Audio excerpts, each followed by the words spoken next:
नमः। गुरुर्विष्णु गुरुर्देवो महेश्वरः गुरुसाक्षात् परब्रह्म तस्मै श्री गुरुवे नमः। हि ओम न इंद्रो वृद्धश्रावाः स्वस्ति नः पूषा विश्ववेदाः स्वस्ति नस्तार्क्ष्यो अरिष्टानेमिः स्वस्ति नो बृहस्पतिर्दधातु मारुताः प्रश्निमाताराः सुभञ्जावानो विदाथे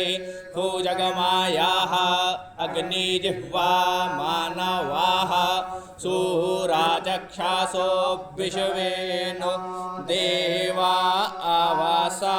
गामन्निह भद्रं कर्णेभिः शृणुयाम देवा भद्रं पश्येमाक्षाभिर्यजत्राः स्थिरैरङ्गैस्तुष्टुवा गुंसस्तानुभिर्व्याशे माहिदे वाहितञ्जदायुः शातमिन्नु शरदो